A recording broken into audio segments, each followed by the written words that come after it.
Very good evening student. बेटा class start करेंगे current affair की। और देखिए 27 सितंबर, 28 सितंबर और 29 सितंबर का करंट आज की क्लास में हम इकट्ठा करने वाले हैं। ओके, काफ़ी अच्छे क्वेश्चन हैं, पेन और कॉपी लेके बैठ जाइए पहले से ही, क्योंकि हर एक क्वेश्चन को आपको नोट करते हुए चलना है।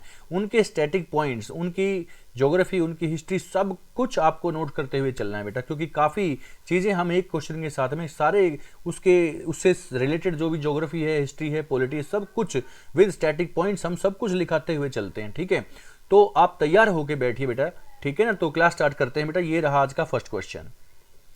हाल ही में शहीद उत्सव कहां मनाया गया? वेयर वाज द शहीद उत्सव सेलिब्रेटेड रिसेंटली? तो बेटा ये शहीद भगत सिंह का जो जन्म दिवस था, अभी जो मैंने कल क्लास डाली थी, भारत में शहीद भगत सिंह के जन्म दिवस के ऊपर ये जो शहीद उत्सव है वो मनाया गया है। ये कहां मनाया गया? ये दिल्ली, पंजाब, मुंबई या हरियाणा, कहां पर मनाया गया है ये शहीद उत्सव? तो बेटा ये शहीद उत्सव मनाया गया है दिल्ली के अंदर। कहां पर? ये दिल्ली में मनाया गया, दिल्ली गवर्नमेंट के द्वारा मनाया गया है, दिल्ली सरकार के द्वारा शहीद उत्सव अभी मनाया गया है। देखिए मैंने कल ही आपको बताया था कि भगत सिंह का जन्म कब हुआ और मृत्यु कब हुई, कौन इनके माता थी, कौन इनके पिता थे, कैसे कैसे जीवन चला, पूरी की पूरी जीवनी मैंने वहां पर बताई है। कैसे कैसे महत्व जो अपने भगत सिंह है, शहीद भगत सिंह है, उन्होंने कैसे कैसे असेंबली में बम फेंके हैं, कैसे सैंडर्स को मारा है, सैंडर्स को क्यों मारा है ना, क्योंकि लाठी चार्ज किया था किस पर? लाला लाजपत राय पर। ठीक है, साइमन कमीशन जब भारत आया तो उसके विरोध में लाला लाजपत राय ने वहां पर उसका विरोध किया था, इसलिए उसमें जो कप्तान थे, सैंडर्स थे, उसने लाठी चार्ज का आदेश दिया और जिससे कुछ समय बाद उनकी डेथ हो गई। किनकी? लाला लाजपत राय की। और लाला लाजपत राय को बोलते थे शेर ए हिंद, सॉरी शेर ए पंजाब, और उनको ये बड़ा मानते हैं। भगत सिंह लाला लाजपत राय को बड़ा मानते थे, इसलिए भगत सिंह ने किसकी हत्या कर दी? कैप्टन सैंडर्स की हत्या कर दी अपने पंजाब के क्रांतिकारियों के साथ मिलकर। और इसे एक तो इनके ऊपर ये जुर्म साबित होता था, देखो सुनो, एक तो ये इन्होंने जुर्म किया था, दूसरा खाली बेंचों पर दिल्ली के अंदर असेंबली में खाली बेंचों पर बम फेंके थे और ये भागे नहीं, पकड़े गए थे। ठीक है, तो ये इन दो मुकदमों के तहत इनको पकड़ा गया था। लगभग 2 साल तक ये जेल में रहे थे। फिर 23 मार्च 1931 के दिन शाम के 7:30 बजे के करीब इनको फांसी दे दी गई। फांसी देने वाले थे जेसी हिल्टन, जेसी हिल्टन के द्वारा इनको फांसी दी गई थी। ठीक है, जन्म कब हुआ था भगत सिंह का मैंने कल ही आपको बताया, वहां जाकर आप पूरी क्लास देख सकते हो। अभी भी मैं आपको बता दूं, 28 सितंबर 1907 में जन्म हुआ था। कहां पर? लायलपुर, बंगा, पंजाब में जन्म हुआ था। पिता का नाम किशन सिंह, पिता का नाम किशन सिंह, माता का नाम विद्यावती, विद्यावती। ठीक है, विद्यावती इनकी मां का नाम है, पिता का नाम किशन सिंह है। ठीक है, जन्म और मृत्यु मैंने आपको बता दिया। कैसे कैसे चला, कैसे भगत सिंह गांधी जी से भी प्रभावित हुए थे उनके असहयोग आंदोलन से, लेकिन चोरा चोरी कांड की जब घटना घटी तो ये जब गांधी ने अपना आंदोलन वापस लिया तो भगत सिंह उससे बड़े निराश हुए थे और तब से ही उन्होंने भगत सिंह जी ने गांधी जी को मतलब ये अपना आदर्श मानना बंद कर दिया और उन्होंने सोचा कि इस तरह से तो आज़ादी आएगी ही नहीं, कब तक हम ऐसे करते रहेंगे, अंग्रेज मारते पीटते रहेंगे और हम अहिंसा पूर्वक अपना काम करते रहेंगे, ऐसा नहीं चलेगा। इसलिए उन्होंने गांधी जी के आदर्शों पर चलना छोड़ दिया और अपना एक नया संगठन बनाया चंद्रशेखर आजाद के साथ में मिलकर। ठीक है, तो ये क्लास पूरी आप देख सकते हो बेटा, कैसे कैसे भगत सिंह के बारे में पूरा का पूरा उसकी जीवनी मैंने आपको बता रखी है। कल ही मैंने क्लास बनाई है, जाकर वहां पर देख लीजिए। ओके, इस क्वेश्चन का आंसर है दिल्ली। क्वेश्चन नंबर 2 देखते हैं। किस संगठन ने संयुक्त अंतरिक्ष उद्यम की स्थापना की घोषणा हाल ही में की है? Which organisation has recently announced the establishment of joint space venture? Establishment of joint space venture. तो बेटा इसमें देखिए I2U2 G7 G20 या क्वाड, कौन सा संगठन है, ये कौन सा ऑर्गेनाइजेशन है? इसका आंसर है बेटा I2U2, I2U2 इसका आंसर होगा। यहां I2U2 का मतलब क्या होता है बेटा? सुनिए, I से मतलब 2, एक तो I से मतलब इंडिया, ठीक है IND, और एक I से मतलब यहां पर इजराइल। ठीक है, एक यू से मतलब यहां पर यूएस से, एक यू से मतलब यहां पर यूएई। ठीक है, ये 4 कंट्री, ये तो जो आपको दिखाई दे रहे हैं यूएई के जो हैं वो हेड हैं, और ये अपने भारत के हैं प्रधानमंत्री नरेंद्र मोदी जी, है ना। ये इजराइल के हैं और ये अपने अमेरिका के हैं। ठीक है, यहाँ पर 4 आदमी आपको दिखाई दे रहे हैं, चारों कंट्री के, इंडिया के, इजराइल के, यूएसए और यूएई। आई से मतलब 2, I2 मतलब 2 आई, इंडिया और इजराइल। U2 यानी यू से बने हुए फिर 2 देश, यूएसए एंड यूएई। तो ये चारों देशों का जो संगठन है ये I2U2 के नाम से यहां पर है। इन्होंने अंतरिक्ष उद्यम की स्थापना के लिए अपना एक ऑर्गेनाइजेशन बनाया है I2U2 के लिए, है ना। अंतरिक्ष में, स्पेस में, अंतरिक्ष में होने वाले जो भी कार्रवाई होगी अब उस पर ये ध्यान रखेंगे। ठीक है, इनकी ये मिलकर कार्य करेंगे। वहां पर अंतरिक्ष में जो भी कार्रवाई होगी, जैसे भी होगी, इनका जो ऑर्गेनाइजेशन है ये साथ में संबंधी से एक दूसरे की सहमति से कार्य करेंगे। ओके, यहां पर G7 भी आप देखते हो। देखो बेटा G7 में कौन कौन सी कंट्री, मैं थोड़ा सा ये भी आपको दिखा दूं G7 में कौन कौन सी कंट्री हैं। तो बेटा G7 में कंट्री हैं, G7 में कंट्री है एक तो यूएसए, एक कनाडा, ठीक है, एक यूनाइटेड किंगडम, एक फ्रांस, ठीक है, एक जापान, जर्मनी, ठीक है, और इटली। ठीक है, फिर से सुनिए, USA, Canada, United kingdom, France, Japan, Germany और इटली। ठीक है, ये कंट्री हैं G7 के अंदर। G20 में अभी एक सदस्य देश और बढ़ गया, एक ऑर्गेनाइजेशन, एक यूनियन और उसमें ऐड हो गई। पहले वो G20 थे, अब वो G21 हो गए। नाम तो G20 ही है फिलहाल, लेकिन वो 21 हो चुके हैं। उसमें 2 यूनियन हैं, 19 तो उसमें देश हैं, और लेकिन उसमें 2 यूनियन भी हैं, एक तो यूरोपियन यूनियन, एक अफ्रीकन यूनियन। ठीक है, अफ्रीकन यूनियन उसमें अभी शामिल कर दी गई है, जिससे वो 21 हो गए हैं। ठीक है, क्वाड के अंदर कितने देश शामिल हैं? क्वाड के अंदर बेटा 4 देश शामिल हैं। इस क्वाड के अंदर 4 देश कौन कौन से हैं? एक तो अपना इंडिया, ठीक है, इंडिया, यूएसए, ऑस्ट्रेलिया और जापान। ठीक है, इंडिया, यूएसए, ऑस्ट्रेलिया, जापान, ये क्वाड के अंदर ये शामिल हैं अपने देश। ठीक है, क्वेश्चन नंबर 3 देखते हैं। हरित क्रांति के जनक कौन थे जिनका हाल ही में निधन हुआ? हरित क्रांति के जनक कौन थे जिनका हाल ही में निधन हुआ? Who was the founder of green revolution who recently passed away? तो बेटा सबको मालूम है, इंडिया के अंदर तो ये बच्चे को मालूम है कि हरित क्रांति के जनक थे MS स्वामीनाथन। कौन थे? MS स्वामीनाथन। MS स्वामीनाथन का निधन अभी लगभग अभी हुआ, कल ही इनका जन्म,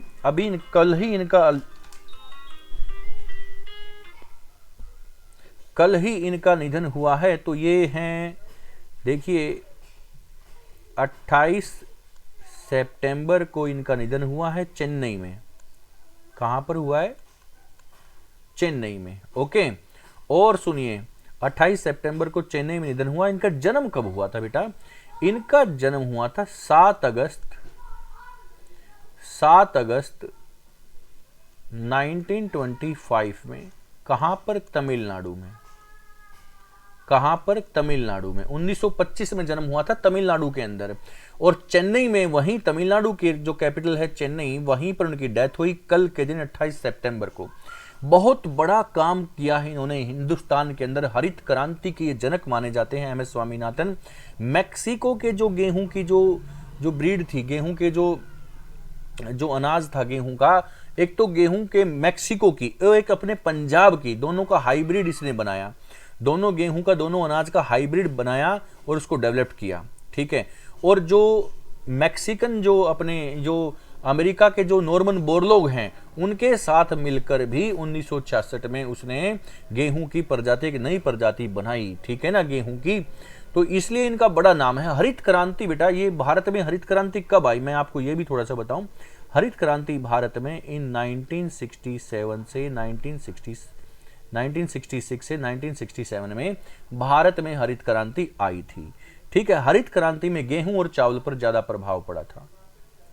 गेहूं और चावल, गेहूं और चावल की पैदावार बहुत ज्यादा बढ़ गई थी। ठीक है ना, गेहूं अगर दोनों में कंपेयर करें तो गेहूं की पैदावार ज्यादा बढ़ी थी। HYV सीड्स का यूज हुआ था। HYV high yield variety seeds बनाए गए थे। HYV सीड्स बनाए गए थे, ये थे डॉक्टर MS स्वामीनाथन। ठीक है, बहुत बड़े वैज्ञानिक, भारत में बहुत बड़ा काम इन्होंने किया।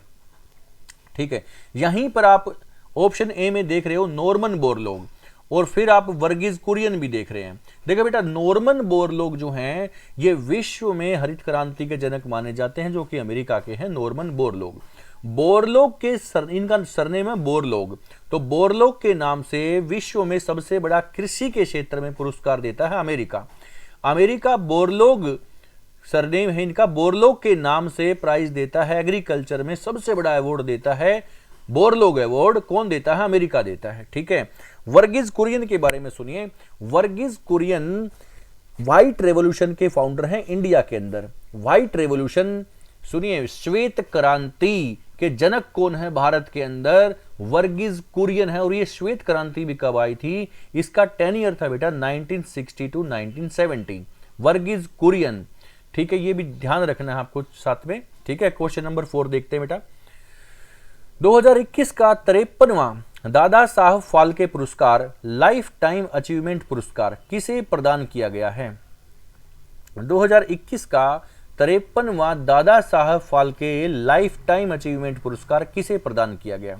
Who will be awarded the 53rd Dada Saheb Phalke life time achievement award 2021? तो बेटा ये आप ये जो पिक्चर है यहाँ पर देख ही चुके हो। ये किसकी पिक्चर है? ये है वहीदा रहमान की पिक्चर। किसकी पिक्चर है? वहीदा रहमान की ये पिक्चर है ना। तो ये 2021 का अब की बार दिया गया है। कब का है ये? 2021 का है। अब दिया गया है 2023 में, 53वां है ये। ठीक है, अब मैं आपको थोड़ा सा और इसके बारे में जानकारी दूं। देखिए, भारत के अंदर ये जो दादा साहब फाल्के पुरस्कार है, इसकी शुरुआत कब की गई थी? भारत के अंदर इसकी शुरुआत की गई थी 1969 में। और पहला किसको मिला था? देविका रानी को मिला था। देविका रानी को पहला दादा साहेब फाल्के पुरस्कार मिला था। पहली पिक्चर कौन सी थी भारत के अंदर? 1913 में राजा हरिश्चंद्र। 1913 में राजा हरिश्चंद्र, राजा हरिश्चंद्र। ओके, ये पिक्चर थी भारत की पहले, 1913 में आई थी। ओके, और ये देविका रानी को पहली बार दादा साहब फाल्के पुरस्कार इनको दिया गया था। इसमें दिया क्या जाता है? दादा साहब फाल्के पुरस्कार में बेटा क्या दिया जाता है? एक तो दिया जाता है 10 लाख रुपये का चेक, 10 लाख रुपया। ठीक है, प्लस में एक स्वर्ण कमल, एक स्वर्ण कमल, गोल्ड का जो लोटस है, एक यो दिया जाता है golden lotus, and 10 lakh rupees. ठीक है, 10 लाख रुपये एंड स्वर्ण कमल, ये दिया जाता है। 50वें, अब लिखिए ये पॉइंट जो मैं आपको बोल रहा हूं, 50वां दादा साहेब फाल्के पुरस्कार दिया था अमिताभ बच्चन को। 51वां दिया गया था किसको? रजनीकांत को। और 52वां 52nd जो था, 52वां दिया गया था आशा पारिख को, अभिनेत्री को। और 53वां अभी दिया जाएगा वहीदा रहमान को। ओके, तो ये क्वेश्चन आपका हुआ कंप्लीट। आगे चलते हैं क्वेश्चन नंबर 5 पर। 19 में एशियाई खेलों में भारत ने किस खेल में 41 वर्षों बाद स्वर्ण पदक जीता है? तो 41 वर्ष लग गए बेटा हॉर्स राइडिंग में ये मेडल जीतते। ठीक है ना, हॉर्स राइडिंग में स्वर्ण पदक अब की बार हमने जीत लिया है, जो कि 19वें एशियाई खेल चाइना के होंगझू में चले हुए हैं। चाइना के होंगझू में ये 19वें एशियाई खेल चले हुए हैं। 18वें हुए थे इंडोनेशिया में, 19वें चाइना में चले हुए हैं, 20वें 2026 में जापान में होंगे। भारत में सबसे पहले एशियाई गेम हुए थे 1951 में दिल्ली में। ठीक है ना, उसके बाद भारत में 1982 में भी हुए थे। देखो 1982 में एशियन गेम भारत में हुए थे, और इस 1982 में हॉर्स राइडिंग में हमारे 3 गोल्ड मेडल थे। हॉर्स राइडिंग में हमारे 3 गोल्ड मेडल थे बेटा। ठीक है ना, इसलिए 1982 से लेकर और 2023 तक हमें कितने साल हो जाते हैं? 41 ईयर हो जाते हैं। ठीक है, तो 41 ईयर 41 वर्षों बाद हॉर्स राइडिंग में हमें अभी गोल्ड मेडल मिला है। अभी तक एशियाई गेमों में, चीनी एशियाई गेमों में हमें 3 गोल्ड मेडल मिल चुके हैं। 3 गोल्ड हमें मिले हैं। तो फर्स्ट किस में मिला है? शूटिंग में, ठीक है, फर्स्ट शूटिंग में मिला है। फिर क्रिकेट में, जो क्रिकेट की वुमेन की टीम थी उसने भी गोल्ड हमें दिलाया है। और अभी हमारा हॉर्स राइडिंग में, ठीक है ना, 3 गोल्ड मेडल अभी तक हमें मिल चुके हैं। किसमें? 19वें एशियाई खेलों में। ओके, क्लियर है सारी चीजें? चलो, कोई भी डाउट है बेटा कमेंट करके आप मुझसे पूछ सकते हो। क्वेश्चन नंबर 6, रोशीबीना देवी नाओरेम ने वुशु खेल में कौन सा मेडल जीता है? ये भारत का वुशु गेम में पहला मेडल है बेटा। वुशु गेम, ये वुशु गेम होता क्या है? ये होता है किक बॉक्सिंग वाला, किक बॉक्सिंग और थ्रो। इसमें 3 चीजों का यूज होता है, किक बॉक्सिंग थ्रो, ठीक है। जुड़ो की तरह खेला जाता है, पटक भी सकते हैं और लात और घूसों से मार भी सकते हैं, ठीक है। तो ये होता है वुशु गेम। और इस लड़की ने, रोशीबीना, जैसा कि आप पिक्चर में देख रहे हो, रोशीबीना देवी ने यह अपना सिल्वर मेडल, देखो सिल्वर मेडल जीता है। यह अपना सिल्वर मेडल मणिपुर को समर्पित किया है, मणिपुर को समर्पित किया है। ये बहुत बड़ी बात है। वुशु में इंडिया ने अपना पहला सिल्वर मेडल जीता है, पहला ही कोई मेडल जीता है वुशु खेल में, ठीक है। चलो आगे बढ़ते हैं। क्वेश्चन नंबर 7, भारत में किस टेक्नोलॉजी कंपनी के द्वारा भूकंप चेतावनी प्रणाली की शुरुआत की गई है? देखो, भूकंप आएगा तो चेतावनी आपको पहले से ही मिल जाएगी, है ना, और उसके थ्रू, उसके जरिए हम वहां से निकल भागने में हम सफल हो सकते हैं। क्योंकि बिल्डिंग से तो निकलना ही एक तरह का एक ही उपाय है। जब भूकंप आए तो कैसे बच सकते हो? बिल्डिंग से तुरंत आप निकल जाओ, ठीक है ना। ये कौन सी कंपनी के साथ, कौन सी टेक्नोलॉजी कंपनी जिसके साथ में हमने इसकी शुरुआत की है? तो ये है, क्या है? मेटा, स्पेसएक्स या गूगल? कौन सा बेटा? तो आंसर इसका है गूगल। ये गूगल है। और ये गूगल कब बना था? ये गूगल बना था 1988 में। इसके सीईओ कौन है? इसके सीईओ हैं सुंदर पिचई इसके सीईओ हैं अभी हाल फिलहाल। मेटा के हेड कौन है? Mark Zuckerberg. मेटा बेटा फेसबुक का नया नाम हो गया है, मेटा फेसबुक का नया नाम हो गया है मेटा। इसके हेड कौन है? Mark Zuckerberg. स्पेस एक्स जो कंपनी है, यह स्पेस एक्स कंपनी, ये अंतरिक्ष के लिए छोड़े जाने वाले जो उपग्रह वगैरह होते हैं, जो रॉकेट वगैरह, उसके लिए स्पेस एक्स कंपनी बनाई थी एलन मस्क ने। किसकी कंपनी बेटा? एलन मस्क की कंपनी है स्पेस एक्स, अमेरिका की, ठीक है। गूगल में सीईओ कौन है? सुंदर पिचई है। 1988 में बनी थी गूगल, ठीक है। इसका हेड ऑफिस कैलिफोर्निया यूएसए के अंदर है। ओके, चलो क्वेश्चन नंबर 8, कौन से देश ने नूर 3 उपग्रह को कक्षा में प्रक्षेपित कर दिया है? Which country has launched Noor 3 satellite into orbit? Orbit किसको बोलते हैं? कक्षा, उसका रास्ता, उसका पाथ, जहां पर वो रहकर नजर रखेगा। ये सैनिक उपग्रह है, एक सैन्य उपग्रह है। किसका है ये उपग्रह? यूएई, इराक, ईरान या कुवैत? तो बेटा ये नूर नाम आपको, मुस्लिम नाम आपको दिख रहा है, इस्लामिक नेम आपको दिख रहा है, इसलिए यहां पर ऑप्शन में भी सारे के सारे इस्लामिक कंट्री हैं।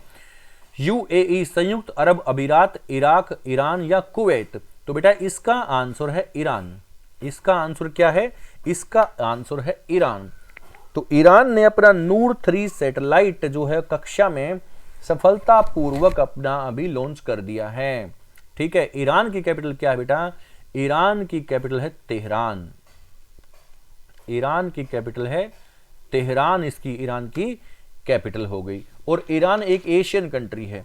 ईरान किसकी कंट्री है? कौन से कॉन्टिनेंट की कंट्री? ईरान एशिया की। इसके राष्ट्रपति कौन है? इब्राहिम। राष्ट्रपति कौन है बेटा? इब्राहिम राष्ट्रपति है ईरान के। और इसकी कैपिटल क्या है? तेहरान इसकी कैपिटल है। और ये दुनिया का 17वां सबसे ज्यादा आबादी वाला देश है। दुनिया का 17th सबसे ज्यादा आबादी वाला देश है ईरान। ओके, आगे बढ़े अभी, चलो आगे बढ़ते हैं। देखो ईरान के साथ हमारे काफी अच्छे संबंध थे। हमने ईरान से काफी दिनों तक अपना पेट्रोलियम भी लिया, ठीक है। फिर ईरान के साथ यूएसए की कुछ कहा सुनी की वजह से हमने अपना पेट्रोलियम यहां से लेना बंद कर दिया। मैं आपको एक चीज और बताऊं, ईरान के अंदर जो पेट्रोलियम के जो कच्चे तेल के जो कुएं हैं बेटा, उन कुएं की खोज हमारी इंडियन कंपनी ONGC ने की थी। हमारी ONGC जो कंपनी है उसने ही ईरान में तेल के कुओं की खोज की थी, ठीक है ना, ध्यान रहेगा आपको ये। चलो आगे बढ़ते हैं। क्वेश्चन नंबर 9, विश्व रेबीज दिवस कब मनाया जाता है? When was rabies day celebrated? तो रेबीज डे मनाया जाता है, अभी मनाया गया बेटा ये 28 सितंबर को। 28 सितंबर को ये मनाया गया। ये क्यों मनाया जाता है इसके बारे में थोड़ा सुनिए। देखो, रेबीज एक बीमारी होती है और ये लाइलाज बीमारी। अगर रेबीज किसी को हो जाए तो इसका कोई भी इलाज नहीं है। अगर रेबीज हो जाए तो इसका कोई भी इलाज नहीं है बेटा। कुत्तों के काटने से ये सबसे ज़्यादा होता है, कुत्तों के काटने से, बंदर के काटने से। कोई भी जानवर अगर काट ले, उसका सलाइवा खून में अगर मिक्स हो जाए, अगर ये बीमारी उस जानवर को है तो वो आदमी तक भी आ सकती है, ठीक है। और इसका एक बार रेबीज अगर हो गया तो उसका कोई भी इलाज नहीं है।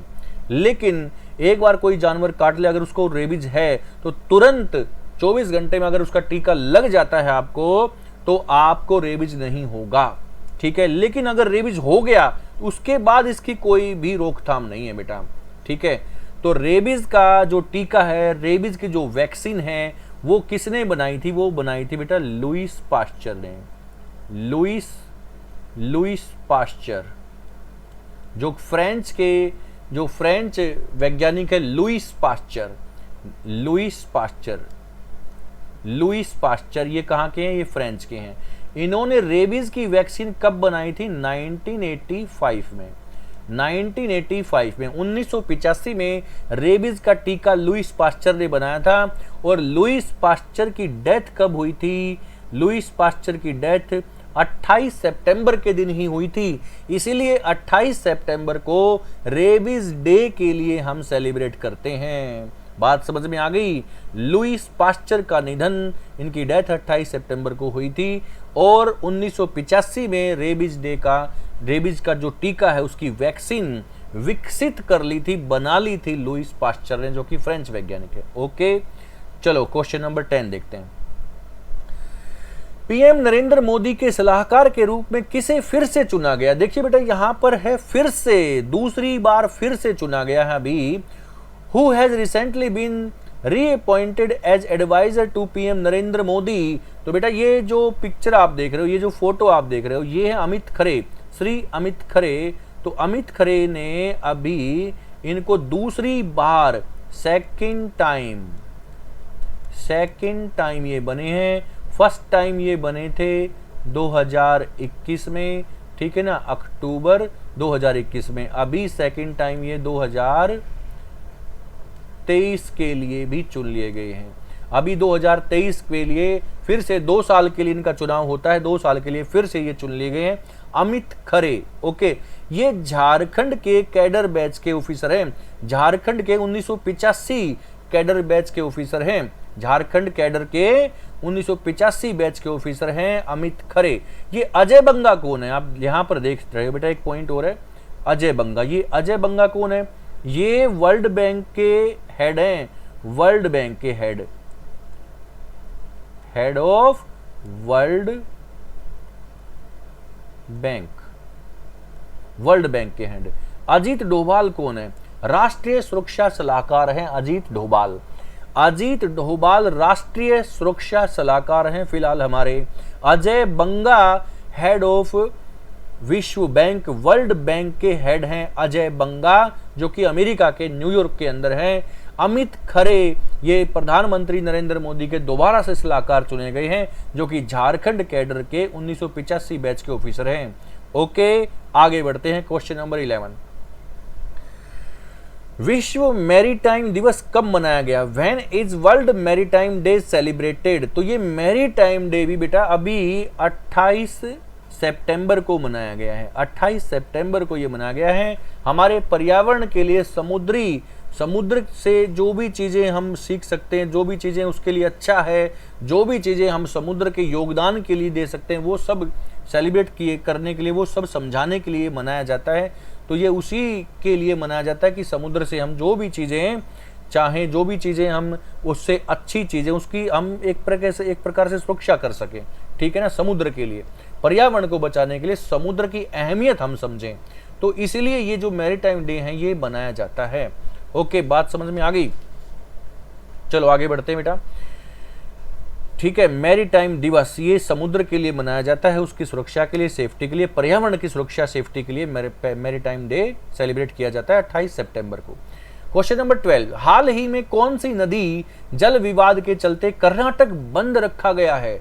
कर्नाटक बंद है, तो कौन सी नदी जल विवाद है ये मैं आपको बहुत बार पढ़ा चुका हूं बेटा ज्योग्राफी की ऑफलाइन क्लास में। कर्नाटक और तमिलनाडु राज्यों के बीच में बेटा ये विवाद चलता है हमेशा, तो ये है Kaveri river water dispute. Kaveri river water dispute का कृष्णा भी नहीं, महानदी भी नहीं, और यहां गोदावरी भी नहीं, तो आंसर है Kaveri river water dispute. Kaveri नदी जल विवाद है बेटा। देखो मैं थोड़ा सा इसके बारे में यहां पर आपको बताऊं, सुनिए। देखो ये इस तरह से कर्नाटक से होते हुए ये नदी तमिलनाडु जाती है और ये फिर जाती है इधर अपने।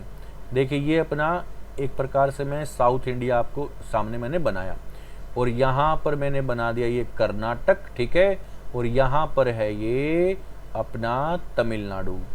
ये राज्य कौन सा है? तमिलनाडु, ठीक है। ये राज्य यहाँ पर कर्नाटक है, यहाँ पर ये राज्य है केरला, ठीक है। तो ये नदी जाती, ये नदी है, ये नदी जाती है अपना कर्नाटक से और तमिलनाडु के बीच में, यहाँ से ब्रह्मगिरी की पहाड़ी से। ये माउंटेन कौन सी है? ये माउंटेन है बेटा ब्रह्मगिरी, ये ब्रह्मगिरी माउंटेन है, मैंने शॉर्ट में लिख दिया BRH। तो ब्रह्मगिरी की पहाड़ी से कर्नाटक से कावेरी नदी निकल जाती है, ये कर्नाटक से जाती है तमिलनाडु होते हुए और फिर ये बंगाल की खाड़ी में गिर जाती है, ठीक है।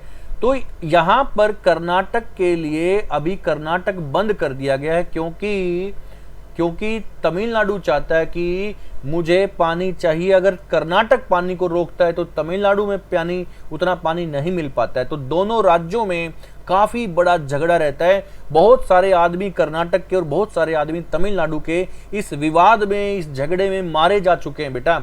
बहुत बड़ा झगड़ा है ये, ठीक है ना, बहुत सालों से चला हुआ है। कावेरी नदी जल विवाद बिटवीन कर्नाटक और तमिलनाडु। ये कावेरी नदी बंगाल की खाड़ी में आकर गिर जाती है, तो अभी ये जल विवाद चला हुआ है बेटा। मैं बात कर रहा हूं कावेरी नदी की। किसकी बात कर रहा हूं? कावेरी नदी।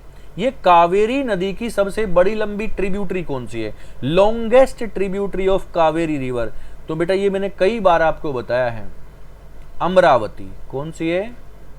अमरावती। और बताओ एक दो ट्रिब्यूटरी कौन कौन सी हो सकती हैं? कब्बानी। कौन सी है? कब्बानी। भवानी, भवानी। लक्ष्मण तीरथ, लक्ष्मण तीरथ। अर्कावती, अर्कावती, ठीक है। हेमावती, हेमावती। ये सभी नदियां कावेरी की ट्रिब्यूटरी मैंने आपको बताई हैं, जिसमें से लॉन्गेस्ट ट्रिब्यूटरी कौन सी है? अमरावती, ठीक है ना, कावेरी की। बात समझ में आ गई? तो ये क्वेश्चंस आप देखिए कितने बेहतरीन क्वेश्चन हैं, है ना। इसमें ज्योग्राफी भी मैं आपको समझा रहा हूं, इसमें हिस्ट्री भी आपको समझा रहा हूं। चलो आगे बढ़ते हैं क्वेश्चन नंबर 13 पर। हाल ही में कौन सा विमान भारतीय वायुसेना को HAL से मिला है? HAL बोले तो Hindustan aeronautics limited. Hindustan aeronautics limited company है बेटा, जो कि हमारे वायु विमान वगैरह बनाती है, ठीक है। Which aircraft has the Indian air force received from HAL, तो कौन सा एयरक्राफ्ट मिला है HAL से? तो HAL से कौन सा मिला? ये मिला है DO-228 डोर्नियर। DO से हम किसको रिप्रेजेंट करते हैं? डोर्नियर को। डोर्नियर 228 ये एयरक्राफ्ट मिला है हमें HAL से, HAL से, ओके। HAL से हमें ये एयरक्राफ्ट मिला है। और सुनिए, ये एयरक्राफ्ट तो हमें कई देशों से हमने और भी खरीदे हैं, जैसे कि सुनिए चिनूक नाम के जो हमने जो क्या बोलते हैं हेलीकॉप्टर, चिनूक नाम के हेलीकॉप्टर हमने कहां से खरीदे थे? अमेरिका से खरीदे थे, ठीक है। राफेल फाइटर प्लेन हमने कहां से खरीदे थे? फ्रांस से खरीदे थे। और अभी सुखोई फाइटर प्लेन हम कहां से खरीद रहे हैं? 12 सुखोई फाइटर प्लेन हम रसिया से खरीदने वाले हैं। ये क्वेश्चन मैं पहले वाले करंट की क्लासेस में बता चुका हूं, फिर से नोट कर लीजिए, ठीक है। अगर मैं आगे निकल जाता हूं बोलते हुए तो क्लास को पॉज करके आप जरूर नोट कीजिए सारे पॉइंट को, ओके। चिनूक हमने कहां से खरीदा हेलीकॉप्टर? अमेरिका से। बेटा चिनूक एक लोकल विंड है, वहां की हॉट एयर विंड है, लोकल, कहां की? अमेरिका की, उसके नाम से चिनूक हेलीकॉप्टर है। राफेल फाइटर प्लेन हमने फ्रांस से खरीदा और हमने सुखोई रसिया से खरीदा, ठीक है। इन चीजों को ध्यान में रखते हुए सबको आगे लागे साथ में लेके चलना है आपको, ठीक है। क्वेश्चन नंबर 14, किस राज्य का दूसरा बाघ अभयारण्य कैमूर जिले में मिलेगा? कैमूर यानी कि बिहार। ये बेटा बिहार को हमारा सेकंड टाइगर रिजर्व जो है हमारा सेंटर, वो बिहार को मिला है। बिहार के अंदर कैमूर, देखिए बिहार के अंदर 2 हैं। फर्स्ट हमारा था वाल्मीकि, पहला कौन सा था? ये वाल्मीकि था पहला, दूसरा हमें मिल गया कौन सा? कैमूर। ये 2 हमारे बिहार के अंदर टाइगर रिजर्व सेंटर हो चुके हैं अभी। पहला कौन सा था? वाल्मीकि, और दूसरा कौन सा हो गया? कैमूर हो गया। अब मैं तुम्हें टाइगर के बारे में बताऊं, भारत के अंदर कितने टोटल टाइगर हैं? 3167 टाइगर हैं, ठीक है। 3167 टाइगर हैं भारत के अंदर। बात समझ में आ गई? सबसे ज्यादा टाइगर कहां पर है? सबसे ज्यादा टाइगर है एमपी के अंदर, 750 से ज्यादा टाइगर है मध्य प्रदेश के अंदर, 750 से ज्यादा टाइगर है मध्य प्रदेश के अंदर। टाइगर प्रोजेक्ट कहां पर स्टार्ट किया गया? टाइगर प्रोजेक्ट इन 1973 में मध्य प्रदेश में स्टार्ट किया गया। सबसे ज्यादा नेशनल पार्क मध्य प्रदेश के अंदर है, सबसे ज्यादा टाइगर भी मध्य प्रदेश के अंदर है। टाइगर स्टेट किसको कहा जाता है? मध्य प्रदेश को कहा जाता है। भारत का सबसे पहला टाइगर रिजर्व जो नेशनल पार्क था हमारा, भारत का सबसे पहला कहां पर खुला था? ये भारत का सबसे पहला नेशनल पार्क उत्तराखंड के अंदर खुला था। इतनी सारी चीजें मैं आपको बता दूं। मध्य प्रदेश का पहला टाइगर रिजर्व सेंचुरी कहां था? वो था कान्हा, कान्हा किसली, वो मध्य प्रदेश का पहला था। कर्नाटक के अंदर भारत में दूसरे नंबर पर सबसे ज्यादा बाघ है कर्नाटक में, सबसे ज्यादा मध्य प्रदेश में, फिर कर्नाटक में, फिर महाराष्ट्र में। इस तरह से सीक्वेंस इनका बनता है। ओके, बात समझ में आ गई? इतने सारे पॉइंट्स आपको सबको नोट करते हुए चलना है। क्वेश्चन नंबर 15 देखते हैं। हाल ही में विश्व हृदय दिवस कब मनाया गया? Recently when was world heart day celebrated? तो बेटा ये अभी आज के दिन ही ये मनाया गया। बोला जाता है अगर आपका दिल खुश है तो आपका शरीर स्वस्थ है। यहाँ खुशी बहुत बड़ी मायने रखती है बेटा। दिल खुश रखिए अपना तो आप पूरा स्वस्थ रहेंगे, कोई दिक्कत नहीं है। लेकिन दिल में ही प्रॉब्लम है, आपका कोलेस्ट्रॉल बढ़ा हुआ, आपका बीपी बढ़ा हुआ है ना। तो ये क्यों बढ़ जाते हैं? एक तो आपका जो खान पान, आपका जो दिनचर्या है वो सही नहीं चलती है ना। आप ऑयली खाना खाते हैं तो कोलेस्ट्रॉल बढ़ेगा, है ना, बीपी बढ़ेगा, तो आपका हार्ट खराब होगा। हार्ट खराब होगा तो पूरा शरीर ही खराब हो जाएगा। इसमें खुशी का बड़ा योगदान होता है। सबसे पहले तो आप खुश रहिए, खुश रहोगे तो दिल अपने आप ही फैंटास्टिक चलेगा, ठीक है। और आप अगर ये सब चीज़ खाना ही चाहते हैं, ऑयली खाना चाहते हैं, खूब दबा के खाना चाहते हैं तो खाइए, लेकिन दिन में 1 घंटा वर्कआउट जरूर कीजिए। फिर दबा के आप कुछ भी खाइए, सब कुछ डाइजेस्ट होगा, लेकिन 1 घंटा एक्सरसाइज जरूर आपको करनी चाहिए उसके बाद फिर, ठीक है। चलो आज के लिए इतना ही बेटा, काफ़ी है। इन क्लासेस को बेटा नोट किया करो और पढ़ने वाले बच्चों के पास, सबके पास ये क्लासेस शेयर कीजिए। ये सभी कुछ शेयर करना है आपको। क्लासेस को लाइक और शेयर किया कीजिए बेटा जरूर। ओके, चलो थैंक यू वेरी मच। मिलते हैं नेक्स्ट क्लास में।